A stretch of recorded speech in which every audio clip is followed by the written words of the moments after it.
Thank you. Please state your name and your organization for the record and begin your testimony. Good morning, everyone. My name is Valery Zhaldak. I am representing here the government of Ukraine, the Ministry of Economic Development and Trade, Department for Intellectual Property. Actually, I would like to share with you the progress which the government of Ukraine has been done through the last year, actually together with and thanks to great cooperation with USTR office, with American Embassy in Ukraine, and I think we did quite a good progress, especially when it comes to actually reloading the system of collective management in Ukraine. Last year, in the middle of the year, we actually got a new law on collective management, effective management of organizations, and now we are in the process of implementation of this law. We have started already the process of registration of those collective management organizations. A couple of them already been registered, and we are planning to, according again to the provision of the law, to accreditate those organizations which will be doing collective management in the sphere of extended and mandatory spheres of collective management. But now, according to this law, those which we have registered already can actually manage their activity on the voluntary sphere of collective management. So again, we are planning to actually to accomplish the process of reloading of this collective management organization till the end of this year. First stage accreditation in some spheres of collective management of mandatory and extended, and at the end of the year it will be happening in October, the rest of spheres in mandatory and extended collective management. So this is what we have done again together and in a close cooperation with our US partners and in cooperation with our European partners. So we have also focused on the process of legalization of so-called unlicensed software, and together again with private company Microsoft Ukraine, we have elaborated the methodology of so-called identification or verification of the unlicensed software, and we started the process of inventory process, so-called, together again with Microsoft Ukraine, and we also find the sources which can actually can provide the possibility that in case there are some unlicensed software, we found the sources how we can buy or fund those buying licenses for the software if those software is needed in this or that governmental agency. As you know, also in Ukraine we've got so-called anti-piracy law. We've got cyber police. Together with U.S. government, we have trained, we have established, we've built their capacity, and we believe they are doing very well, our law enforcement bodies, when it comes to cyber police. What we also have done, we established highest court on intellectual property. It is already established, and there is a competition procedure for appointment on a position of judges of that high intellectual property court. And again, we expect, according again, judicial body is a separate body. According to judicial body, what they say, they're going to accomplish the process till the end of second quarter of this year. We expect to get those judges appointed, and also we believe which we've got also a very productive mechanism is the IP Council. This is an intergovernmental advisory board, which aims to coordinate between all agencies, including law enforcement agency. And at the end, I will also tell our plan to re-establish the institution of the state inspectors, because we have political level of, let's say, communication between agency, inter-agency, and now we need to establish, let's say, working level. And I actually expect from those inspectors they will be very efficient and effective, and I hope to launch this institution this year. Thank you. Thank you very much. The first question comes from USTR. Thank you. We understand that the accreditation process and composition of the Accreditation Commission for Collective Management Organizations, or CMOs, is being finalized. Would you comment on the composition of the commission and confirm that the timelines in your submission for the accreditation process have not changed? Yes, we've decided to extend. First of all, I will tell you about Accreditation Commission. The recommendation from USTR office, from US Embassy, from European Commission, the recommendation was not to establish so-called this Accreditation Commission. But our legislator and the government, we decided, let's establish this Accreditation Commission, and we formed this from different representatives, including NGOs. But we now need to establish collect those representatives. And we decided to make this process transparent and more, let's say, I would say, it needs some time, again, to establish this commission, to make this process more, let's say, transparent and open. So we extended till the end of this month, and there is an announcement on our web portal, and anyone from users and from right holders can apply to be a member of this accreditation commission. Thank you. Thank you. The next question is from the U.S. Copyright Office. Morning. Good morning. Good morning. The new CMO law mandates that registration of existing CMOs be done by April 23rd of 2019. And we understand that as of February 19th, 2 new CMOs have been registered. Do you have any updates regarding the registration process? And has there been outreach to the relevant stakeholders to ensure that they are able to participate in the process? Yes, actually, due to, again, according to the law, we should have started the process in the end of October. But again, due to, bureaucratization and bureaucratic procedure, and making this process more, open and transparent, we decided to postpone and to extend the process of registration. And everyone who wanted actually to be registered as a CMO had enough time to get registration. And again, as far as I know, till yesterday there were only 2 companies, a CMO company registered, organization registered. But again, it's enough time for everyone. There is a methodological recommendation and explanation how to do that. And everyone from the market knows how to do that. And all of them had enough time to do that, to prepare all the documentation, to submit to our ministry to get registration. Thank you. One last question comes from the Department of Agriculture. Morning. Thank you. With respect to the draft bills on geographical indications, semiconductor products, patents and trademarks, can you tell us what the next steps are for these draft bills in the Parliament? I would say so.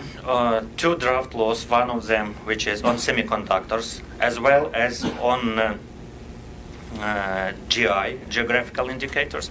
They're more technical, and the aim of those is to approximate our legislation to the legislation of the European Union, and they both went through all procedure and ready to be voted in a second reading and as a whole, and they've been a couple of times already included in the voting agenda within our parliament.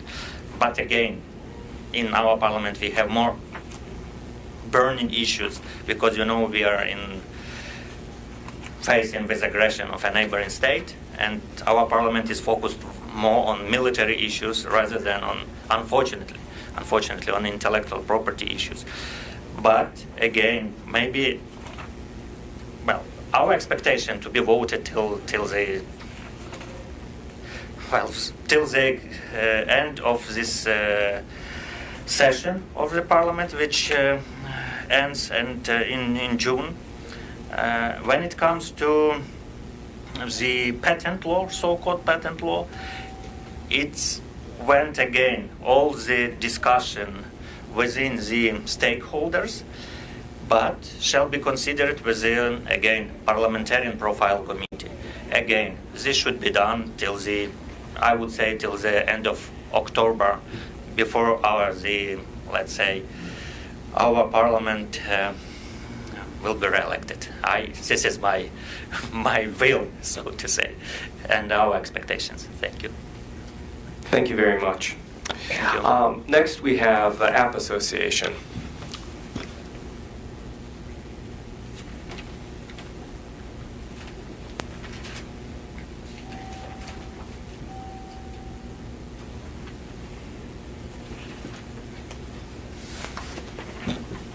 Thank you. Please state your name and organization for the record and begin your testimony. Thank you. My name is Brian Scarpelli, and my organization is ACT, the App Association.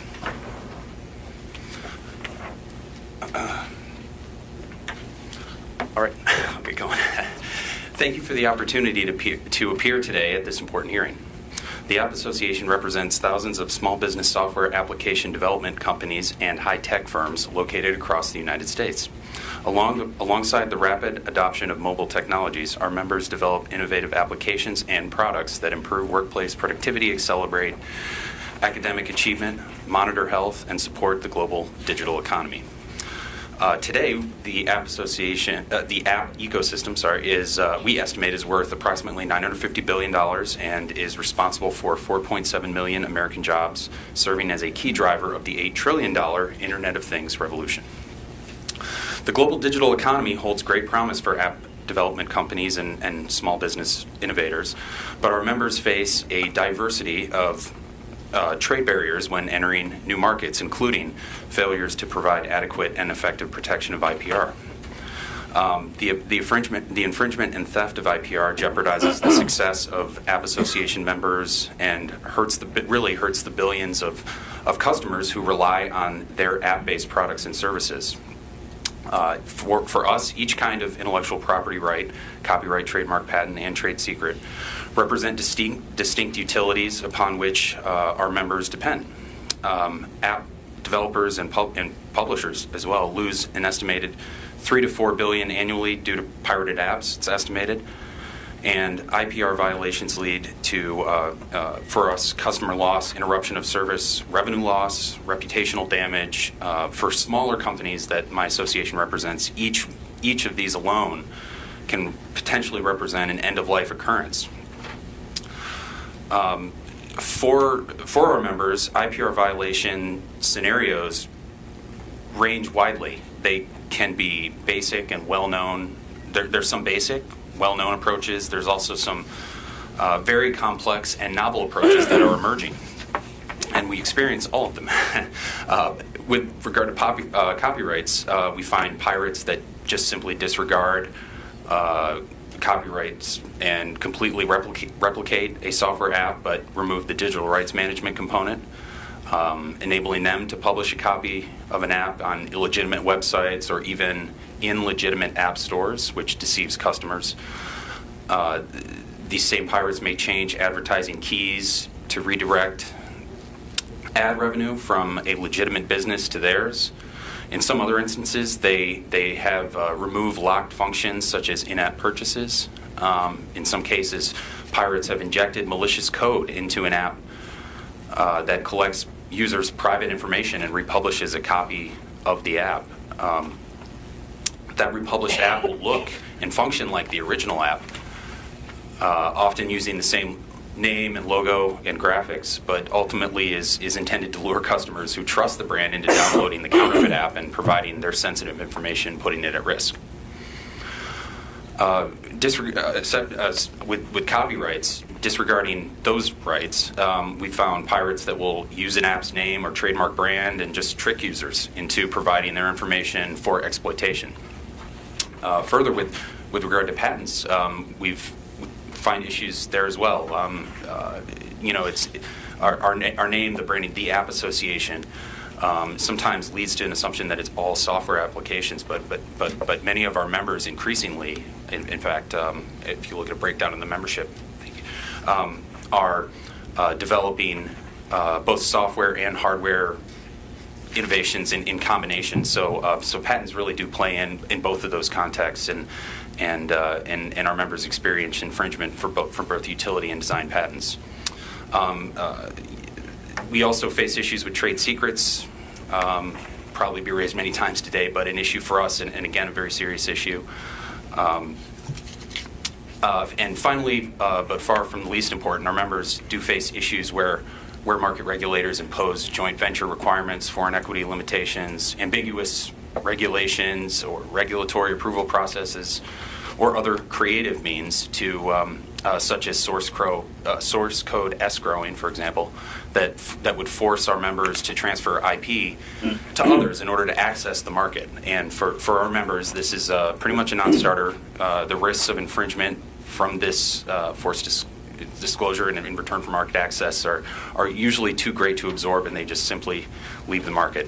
I appreciate the opportunity to appear here today before you all, and we support U.S. government efforts to protect American small businesses that rely on IPR to innovate. We commit to partnership with USTR and other stakeholders sitting here to create responsible IPR protections across the globe for our members, seeking to enter new markets and create more U.S. jobs. Thank you. Thank you. We'll begin questions with USTR. Thank you for your testimony. Specific to China and Standard Essential Patents, or SEPs, your submission notes certain entities like the Standardization Administration of China have attempted to publish policies that would have instructed Chinese-backed standardization bodies to lower or undermine royalty payments for patents without differentiating between a fair, reasonable, and non-discriminatory FRAND-encumbered SEPs and other patents, close quotes. Could you please elaborate on these policies and their effects? Sure. That's a very serious issue for our members. Generally, standard essential patents are have really risen up as they are critical to any technology that will utilize any kind of baseline standardized technology in order to innovate. And I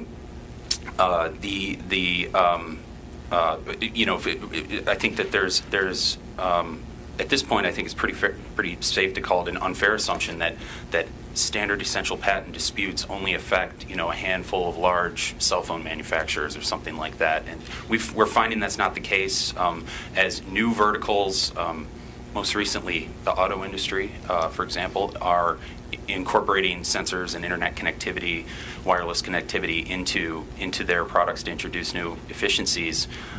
They're facing the same, in some cases, demands for supra FRAND rates, despite the owner of the holder of the standard essential patent making a voluntary FRAND commitment far before that to license on FRAND rates. It is a global issue for us generally. In China specifically, it is an issue. We generally with standardization we face essentially a situation where the government may mandate the use of a standardized technology that's then developed through an anointed standard setting organization. participation in that organization is typically restricted and not accessible to our members. And the net effect of and the intellectual property rights policy of that standard setting organization we have found have reflected what you quoted from our comment. The net effect being that in order to comply with the law, one has to use the standard, therefore pay Superfran royalties. So it's a big issue for us, definitely. Thank you. The next question is from the U.S. Copyright Office. Morning. Your submission details various kinds of IP theft, including copyright infringement and circumvention of technological protection measures. With respect to India, Kuwait, and Argentina, could you provide further details on the specific kinds of copyright-related challenges you are seeing in those markets? Sure. Thank you very much for that question. I guess I would say first a common thread, I think, across the concerns we're expressing with the markets you mentioned, India, Kuwait, Argentina, is sometimes, and I believe it is the case, is probably more so with Argentina, is that laws may even be on the books, but they're just simply not being enforced. Nonetheless, I don't want to, I don't want to fail to give credit to attempts across all three markets to adopt laws and put into place enforcement regimes that will provide reasonable protection for copyrights. And I hope that we give enough of a hat tip in our comment and our written comments to those efforts. But there's much progress to be made, so I think that we make the recommendations that they remain on, for example, a priority watch list. All right, thank you very much. Next up is the Alliance for Fair Trade with India.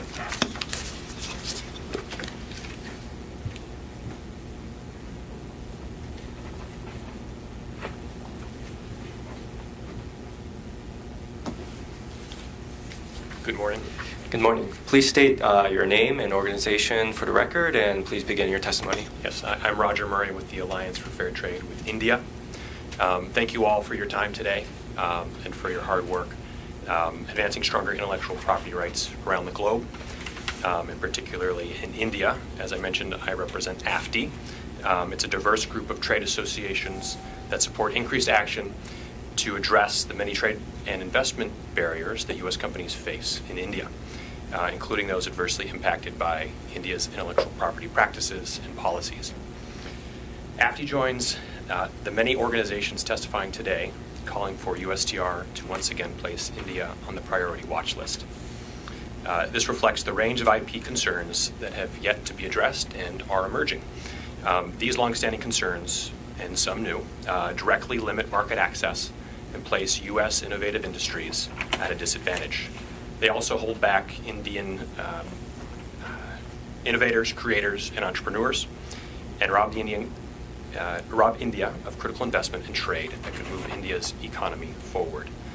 We recognize that India has made some progress in discrete areas, and those are important. Last year, India acceded to the WIPO Internet treaties. Earlier this month, it finally criminalized video piracy. In January, India's Supreme Court ruled in favor of Monsanto's patent rights, which if followed may set a thoughtful precedent. We commend these actions and ask India to finalize these and other encouraging steps. For example, while India adopted revised rules for software patents in 2017, it has yet to define what it considers patentable under the new rules. To implement the WIPO Internet treaties, India needs to adopt multiple amendments to the Copyright Act. However, despite these important but measured steps, the government of India has yet to meaningfully address numerous, onerous, and long-standing shortcomings to its IPR regime identified in the 2018 and prior Special 301 reports. These include major hurdles to patent protections for innovative medicines, pressure to localize manufacturing, and price controls on medical devices and seed technology. Our written comments detail these priority challenges. In the interest of time, AFTI would like to highlight one re-emerging challenge that has gathered steam even in the past few months: royalty caps. the Indian government is actively considering proposals to severely restrict royalty payments related to technology transfer and brand licensing on a sliding scale. These proposals go to the heart of effective commercialization of IP. India liberalized its royalty caps in 2009 because, in the words of the then economic minister, quote, India needs to access the best technologies available abroad. The caps were coming in this way, unquote. Since then, U.S. exports of IP royalties quadrupled from $850 million to over $3 billion, while U.S. portfolio investment income more than doubled to about $4 billion. This also helped grow India's own economy and job creation. Yet the Indian government has taken an increasingly narrow, domestically focused view of these issues. When the new proposals were first leaked last year, one press report quoted an unnamed, quote, senior government official concerned not about how to boost the investment inflows that create so many jobs, but that, quote, increased royalty payments, and his quote was, his or her quote was, increased royalty payments deplete Forex reserves. India's preoccupation with capital flight is holding back India's global competitiveness and ability to grow its middle class. Indian trade negotiators, in their model bit, in RCEP negotiations and elsewhere, insist that investment provisions exclude portfolio investments. As is no surprise, India is having trouble convincing its negotiating partners of the merits here. We certainly don't see any. And we would ask that the United States make clear how important it is for India to maintain its liberal royalty policies. In general, AFTA continues to believe that together our governments can advance strong intellectual property rights that promote innovation, trade, and investment. But the United States must respond when India takes short-sighted populist actions. We encourage USTR to engage with India throughout 2019, including in a relaunched trade policy forum, including in the commercial dialogue, and wherever else possible. In conclusion, I'd like to thank you all again for your tireless work to promote intellectual property rights for Americans, and I'm happy to answer any questions that you might have. Thank you. Well, we'll begin the questions with one from USTR. Thank you for your testimony. Over the past 2 years since the issuance of India's national IP policy, how does AFTI evaluate India's implementation of that policy? What recommendations do you have to the government of India for implementation of the policy going forward?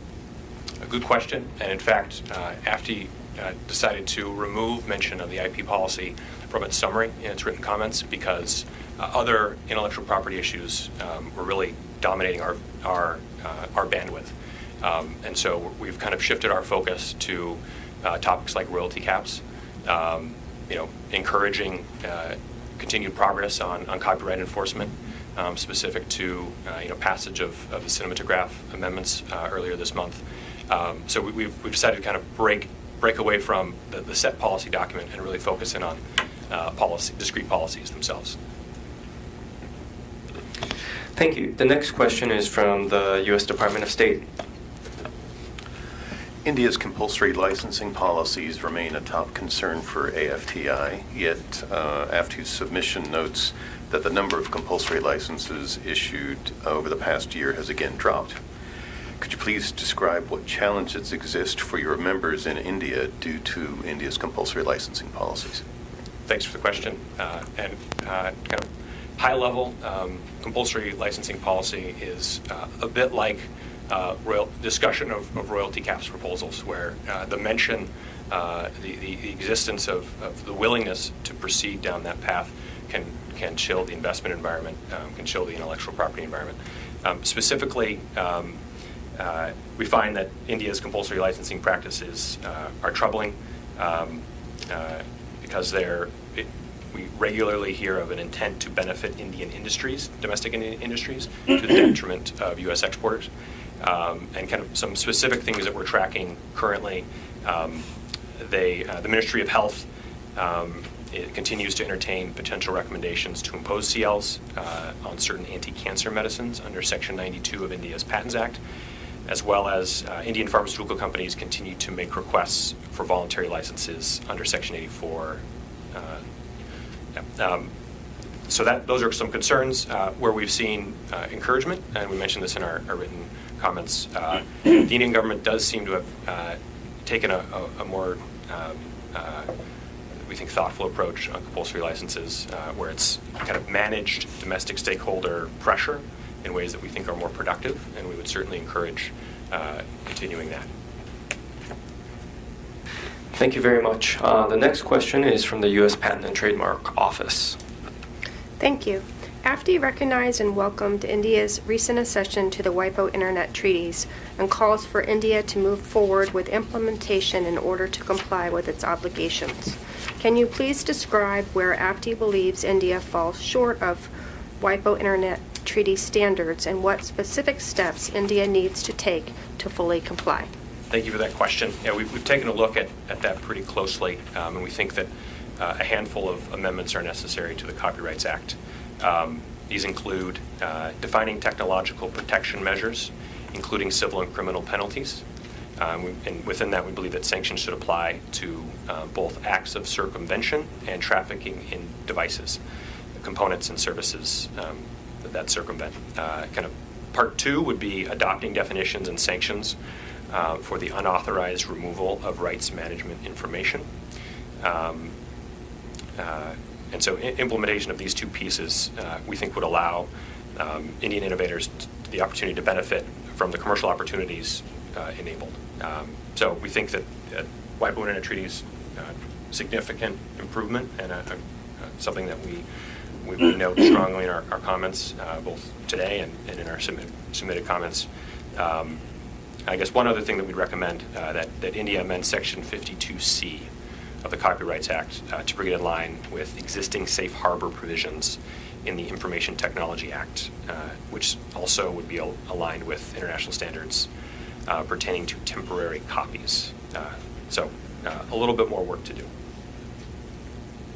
All right. Thank you for your testimony. Thank you all. Next up, we have the American Apparel and Footwear Association.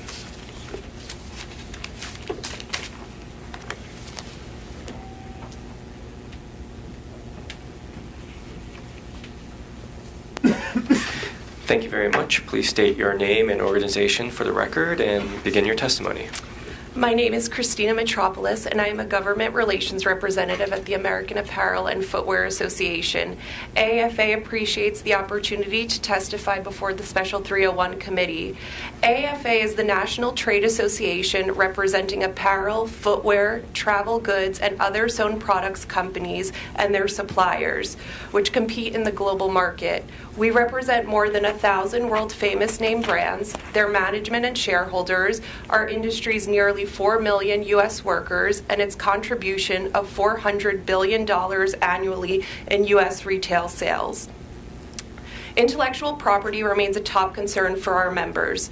Our members' competitiveness is highly dependent on the protection of the intellectual property embedded in their designs, their brands, and their images. Stolen IPR costs our members billions in lost sales, damages to reputation, and substantial legal expenses. In fiscal year 2017, Customs and Border Protection reported that the merchandise category with the highest number of IPR seizures continued to be wearing apparel and accessories, resulting in approximately 15% of all IPR seizures. Footwear accounted for 12%, and handbags and wallets accounted for 10%. But it is more than lost sales for our member companies. This is about child safety and knowing that the pajamas a consumer has bought for her newborn will not result in a rash.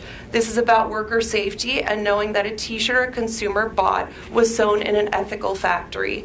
This is about the environment and knowing that the water used to dye the jeans a consumer is wearing was properly treated. While I'm prepared to talk about any of the issues raised in our written submission, out of the interest of time, today I'd like to focus on two countries, China and Spain.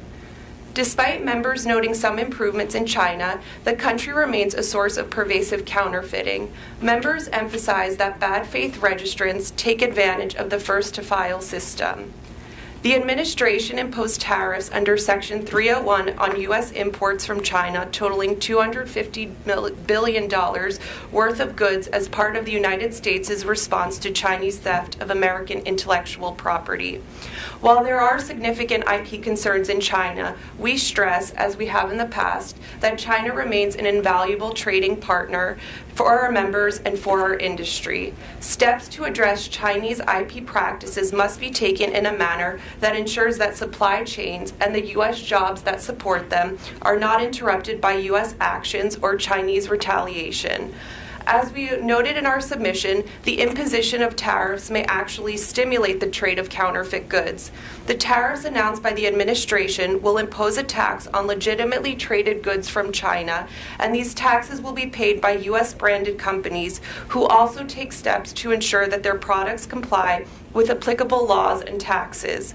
Counterfeiters, on the other hand, will likely avoid these duties, driving up the delta between legitimately traded items and their illegal knockoffs.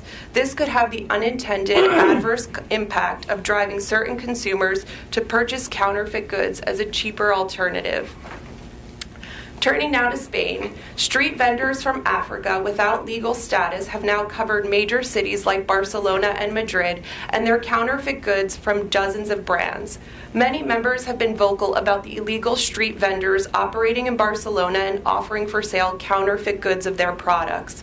Members report that the problem is growing and authorities are backing away from acting because the issue is social rather than criminal. City officials in Barcelona have told the police to do nothing. This situation is relevant to keep in mind as the U.S. and EU continue negotiations on the U.S.-EU trade agreement.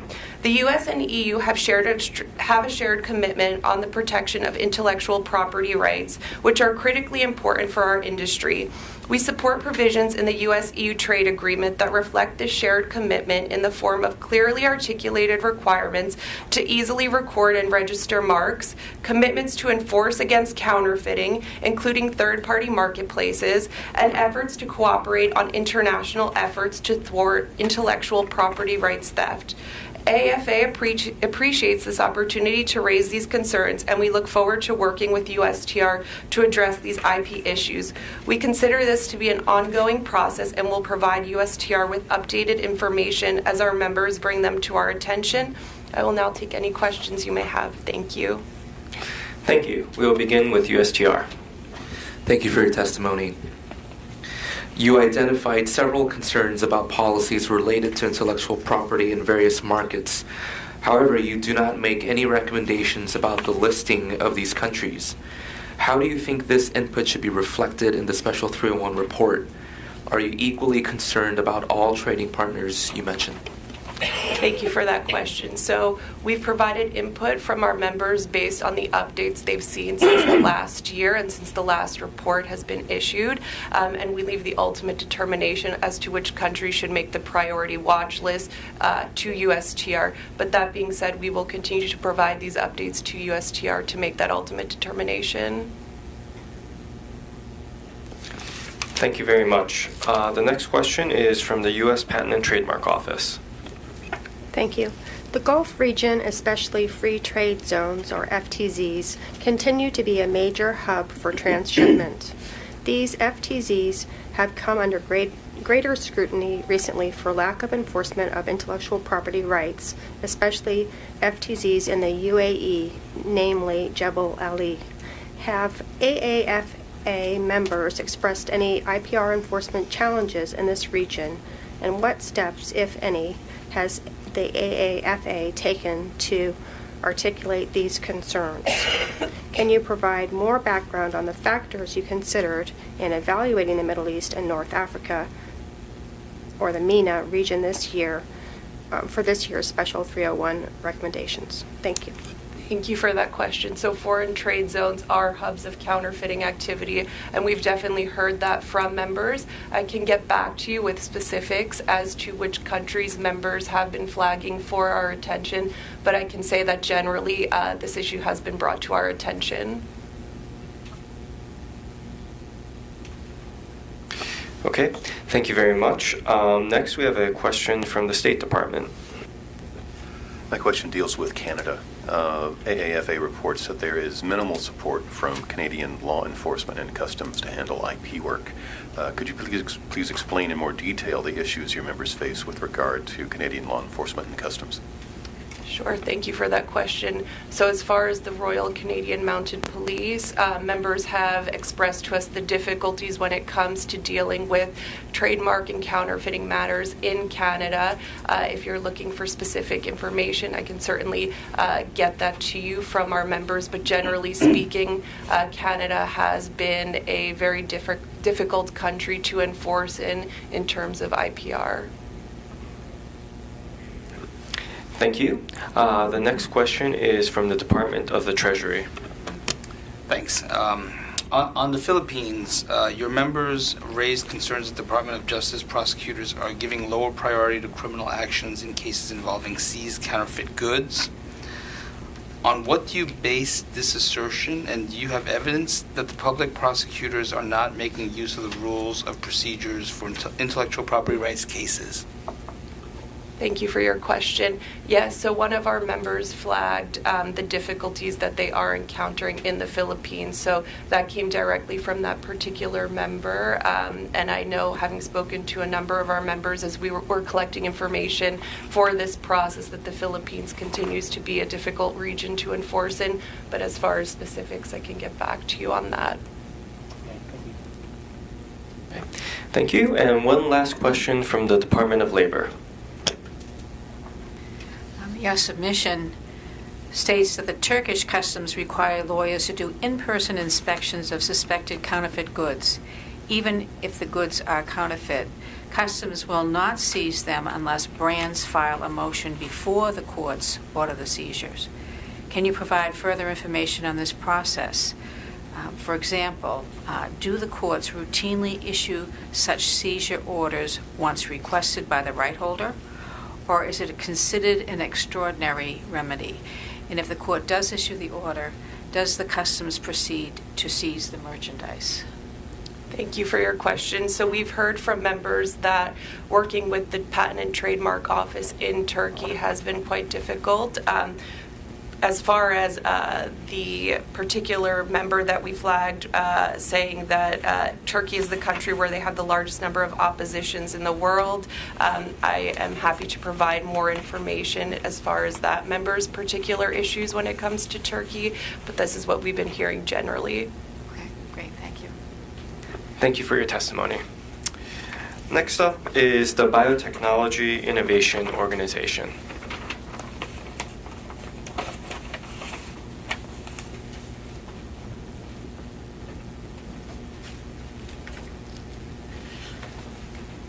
Thank you. Please state your name and organization for the record and begin your testimony. Sure, thank you. Good morning. My name is Justin Pine, and I'm here on behalf of the Biotechnology Innovation Organization. We appreciate the opportunity to provide the statement as part of our participation in the 2019 Special 301 review process. BIO is a nonprofit organization with a membership of more than 1,000 biotechnology companies, academic institutions, state biotechnology centers, investors, and related organizations from all 50 states and approximately 30 foreign countries. Our members are involved in the research and development of biotechnology products in the human health, animal health, agriculture, industrial, and environmental sectors. These innovations improve health outcomes, increase agricultural productivity, produce cleaner energy, and provide for a more sustainable economic future around the world. The vast majority of BIO's members are small, medium-sized enterprises that currently do not have products on the market. Their major assets are their ideas protected by their intellectual property.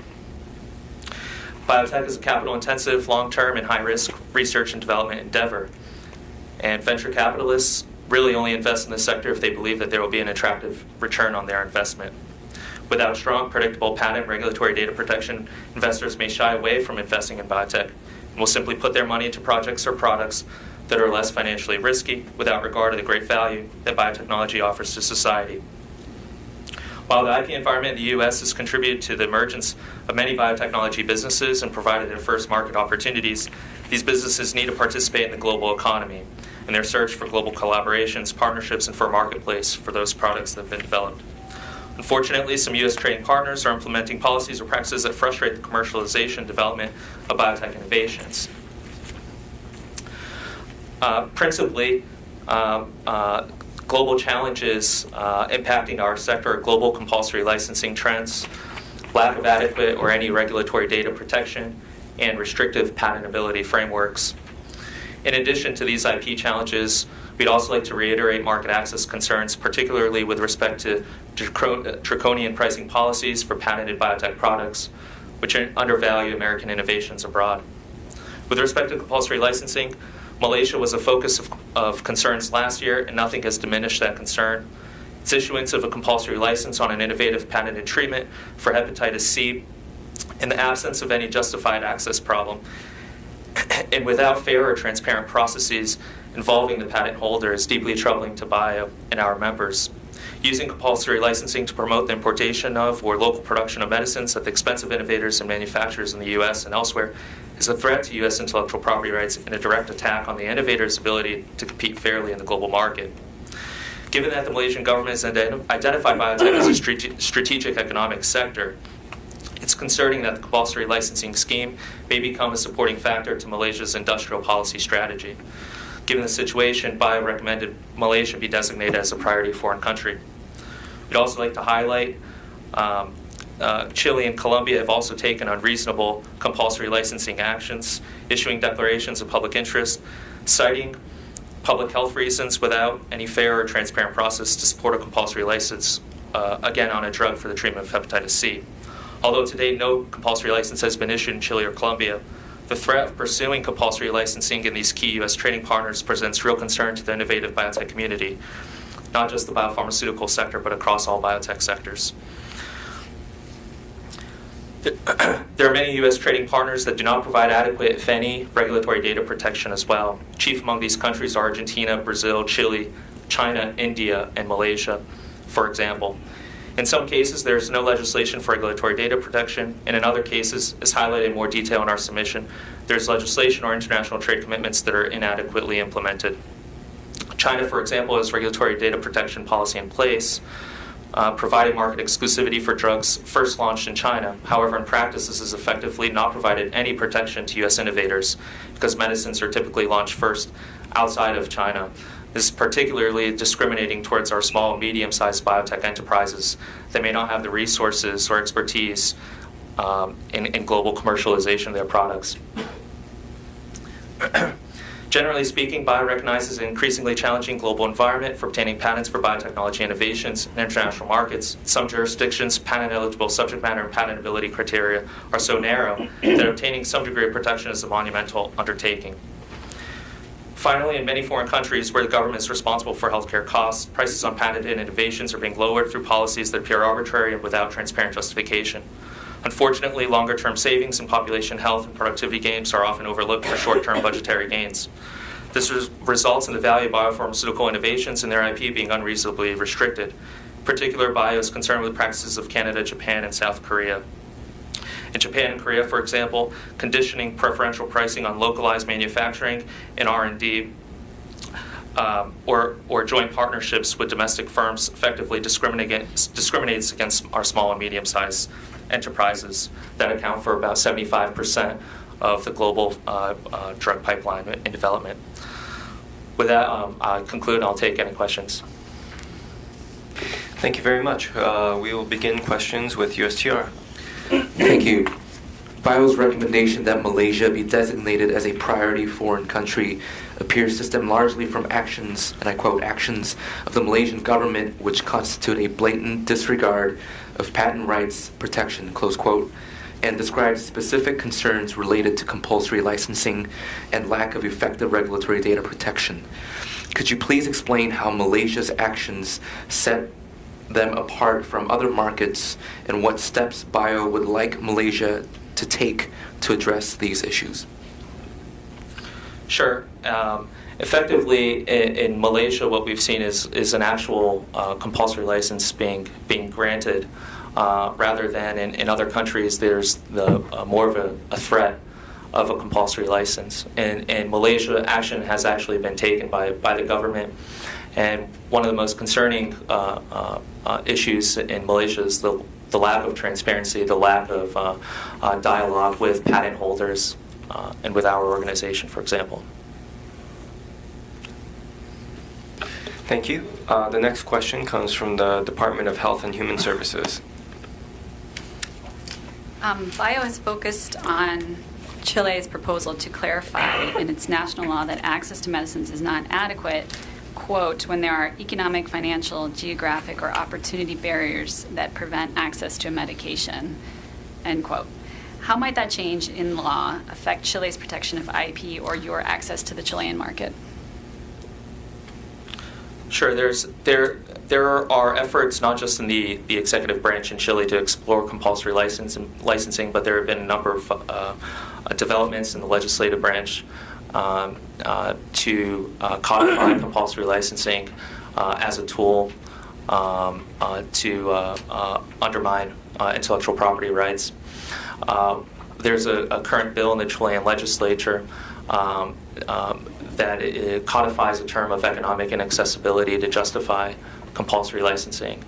And that's something that's unprecedented to our knowledge globally and of serious concern.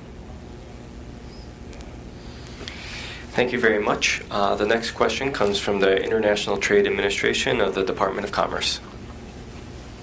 Yes, this question concerns Colombia.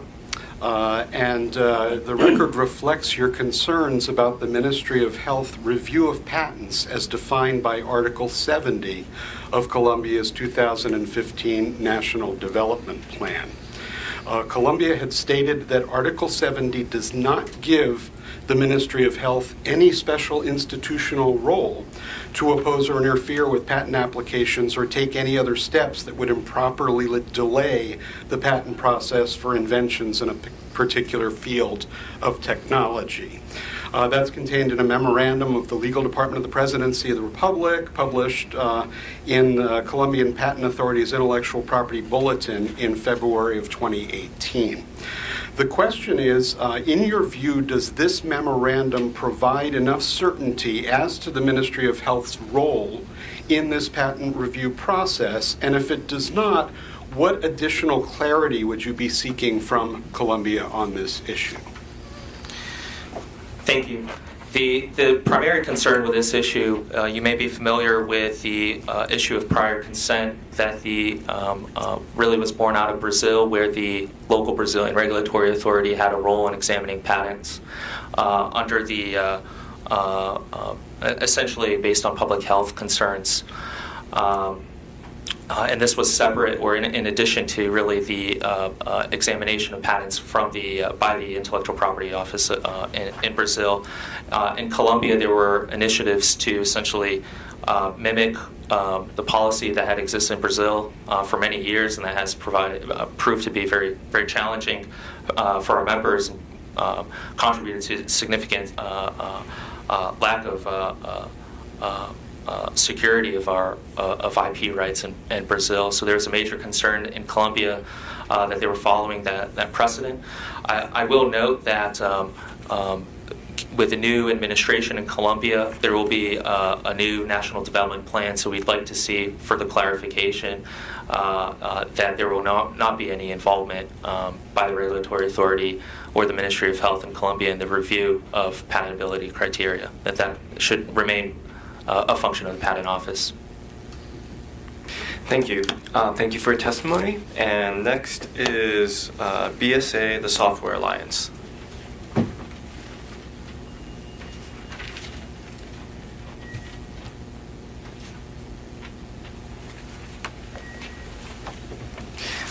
Thank you.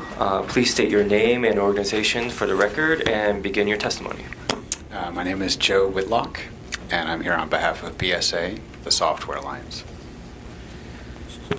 BSA thanks the Special 301 Subcommittee for this opportunity to testify today. Your work under the Special 301 statute is invaluable.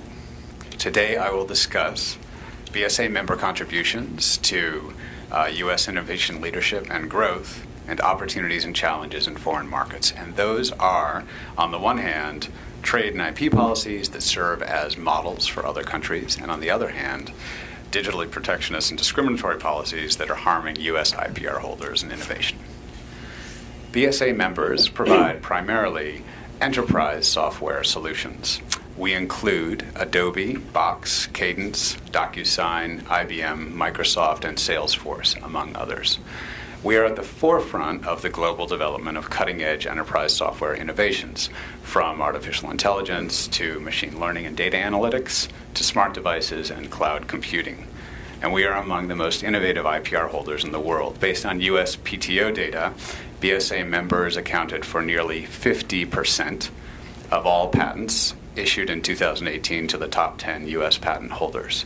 Software also accounts for $63 billion in annual R&D expenditures, which is nearly 20% of all U.S. private sector R&D. And it is widely recognized that BSA members are responsible for developing the world's most valuable and transformative enterprise software solutions. Software industry accounts for over $1 trillion in U.S. GDP and 11 million jobs each year. In short, BSA members rely heavily on your work to ensure open access to U.S. trading partners' markets and IP frameworks that promote the progress of science and the useful arts. So I'd first like to discuss model trade and IP policies. BSA conducts a biannual review of dozens of countries reflected in our cloud computing scorecard. The scorecard measures each country's legal frameworks relating to IP, trade, privacy, and cybersecurity, among other areas. Countries that historically score well include Germany, Japan, Singapore, the United Kingdom, and the United States. This is due to these countries' forward-looking innovation policies. Those are policies that promote cross-border data transfers, protection and enforcement of IP with appropriate exceptions and safeguards, clear copyright rules permitting commercial data gathering, and rules providing protections from liability for unlawful content posted by third parties. The use of innovative technology in the public sector, recognition of electronic signatures in commercial transactions, interoperability and adherence to internationally recognized standards, and non-discriminatory cybersecurity and supply chain security rules. Those types of rules are also policies that deter digital protectionism by prohibiting source code or algorithm disclosure requirements and other forced technology transfer mechanisms and data localization requirements. And I will next discuss the digitally protectionist and discriminatory policies that are harming U.S. IPR holders and innovation. So U.S. software innovation is under a rising threat from digital protectionism, coercive technology transfer, and discrimination against foreign software. We outline a few of the key issues below. First, on cross-border data flows and data localization. BSA members and then U.S. companies in all sectors that deploy our software tools depend upon cross-border data transfers to realize a return on investments in R&D and to commercialize their IPR. Data-related market access barriers take many forms and are accelerating and increasing around the globe. And the situation is urgent, and I would refer you to our submission. Standards. Technology standards play a vital role in facilitating innovation and trade, but unfortunately some countries use mandatory country-specific standards to favor local companies, which not only excludes U.S. IPR holders, but impacts the cost and quality of available technologies. Third, copyright and artificial intelligence. Innovation in the digital environment also requires legal frameworks that offer effective enforcement tools, but are also geared to innovation in rapidly evolving 21st century technologies. So these frameworks must not unreasonably prejudice the legitimate interests of copyright holders and must be limited to special cases that do not conflict with a normal exploitation of the work. At the same time, the establishment of such frameworks is critical to future U.S. leadership in artificial intelligence, which the White House identified as a top strategic priority in its February 11 executive order on maintaining American leadership in artificial intelligence. In this regard, we note that a few countries have followed the U.S. lead in developing IP frameworks to promote artificial intelligence. They include Japan, Singapore, and the EU. This is, in our view, an important policy objective for U.S. advocacy, which should promote national policies to permit data analytics of lawfully accessed data in the AI context. There are a number of other issues which I could cover and are discussed more in our submission, including ISP liability and safe harbors, software license compliance and SOE legalization, non-discriminatory availability of patent protection, and other issues. But let me thank you again for the opportunity to testify, and I look forward to your questions. Thank you. We'll begin questions with USTR. Thank you for your testimony. What is your most serious concern in China? How would you compare the environment today in China to 5 years ago? Your submission mentioned that some positive experiences in China's specialized IP courts. How significant is that advance relative to the concerns you've identified? Thank you very much. Our most serious concern in China and in every country referenced in our submission relates to restrictions on the ability to engage in cross-border data transfer and in data localization requirements. In short, this is not simply an issue for enterprise software providers. It is an issue for every single one of our customers that's operating internationally. And let me just preface with an explanation of the issue a little bit before we get into China, just to provide a few examples of that. For example, if one considers the entire manufacturing, design, manufacturing, and marketing process of a product, multinational companies today are operating around the globe in multiple jurisdictions for design, blueprint, scoping, for developing manufacturing plant operations, then for the products once they're sold in the marketplace. If they have any kind of software functionality, data needs to be able to transfer across borders at every single phase. In China in particular, there are a number of measures that would restrict cross-border data transfer or require data to be localized. They include implementing measures under the cybersecurity law. They also include cybersecurity measures that require secure and controllable products. They include certain restrictions, the cybersecurity classified protection regulations, new measures that are under development today regarding personal data protection, and services-related measures that effectively block all U.S. cloud computing providers from being licensed or participating in the marketplace. All right, thank you. The next question is from the U.S. Copyright Office. Good morning. BSA highlighted the challenge of unlicensed software by governments for years. Indeed, some countries, often the central government or key ministries, have adopted legislation, regulations, or high-level decrees to require some aspects of acquisition and or maintenance of legitimate software. Does BSA have a current list or survey of countries that have such measures? The short answer is we do not, but we'll do what we can to supplement within the time frame to provide what we can. We would refer you more broadly to our 2018 Global Software Survey, which does provide the rates of unlicensed use of software, but we'll see if we can supplement that information.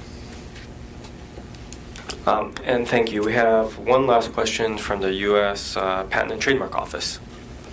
Thank you. We note that several software companies have experienced significant IPR challenges in the Middle East, and that this region continues to be an area of growing concern, especially with respect to Saudi Arabia. U.S. government officials have consistently met with representatives of software companies in the region to understand these challenges. However, we note that BSA omitted the Middle East region from its recommendations. Can BSA provide a little more background on the factors they considered as to incorporating any Middle East and North Africa countries into their recommendations despite ongoing software piracy in the region? Thank you very much for the question. Yes, in the 2018 submission, you will have 2019 submission, you will have noted a smaller listing of recommended countries than in prior years. We sought to streamline the submission by focusing on those countries in which we have active policy and compliance operations. We have offices around the world. With that said, our submission does include data on unlicensed software use in a number of countries and links to more detailed BSA reports that provide further analysis that would include Saudi Arabia and other countries. But for this submission, we did streamline. Thank you very much for your testimony.